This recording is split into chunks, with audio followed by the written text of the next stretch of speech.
जिल्ह्यात मान्सूनने अखेर जोर पकडला असून सलग तिसऱ्या दिवशीही दमदार पावसाने हजेरी लावली आहे. चांदोली धरण क्षेत्रात दमदार पाऊस होत आहे. धरणात पाण्याची आवक वाढली आहे. सकाळी 8 वाजेपर्यंत 24 तासात जिल्ह्यात सरासरी 5.8 मिलीमीटर पावसाची नोंद झाली असून शिराळा तालुक्यात सर्वाधिक 26.9 मिलीमीटर पाऊस झालाय. सांगली, मिरज, कुपवाड शहरातही दिवसभर पावसाचा जोर होता.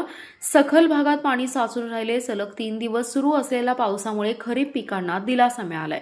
गेल्या 3 दिवसांपासून विविध भागात पाऊस होतोय, परंतु शुक्रवारी जिल्ह्यात पावसाचा जोर वाढला.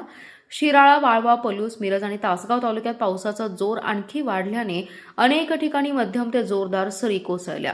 शिराळा तालुक्यासह वारणा धरणाच्या पाणलोट क्षेत्रातही गेल्या 4 दिवसांपासून चांगला पाऊस सुरू आहे. त्यामुळे धरणात 6.13 टीएमसी पाण्याची आवक सुरू असून 0.80 टीएमसी पाणी साठ्यात वाढ झाली आहे. सध्या धरणात 11.99 टीएमसी पाणीसाठा उपलब्ध आहे. पाण्याची आवक वाढल्याने धरणातून नदीपात्रात सोडण्यात येणारा विसर्ग कमी करून 100 क्युसेक केलाय.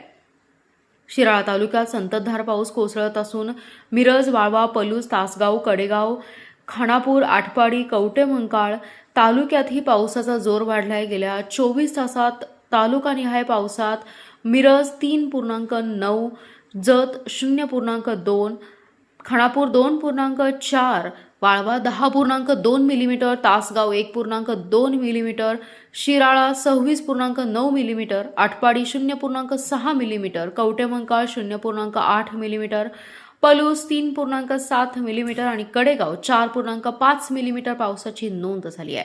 ईश्वरपूर शहरासह वाळवा तालुक्यातील ऐतवडे, बुद्रुक, कारवे, जकराईवाडी, शिवपुरी, शेखरवाडी, चिकुर्डे, दुधगाव, आष्टा, वाळवा परिसरातही संततधार पाऊस सुरू आहे.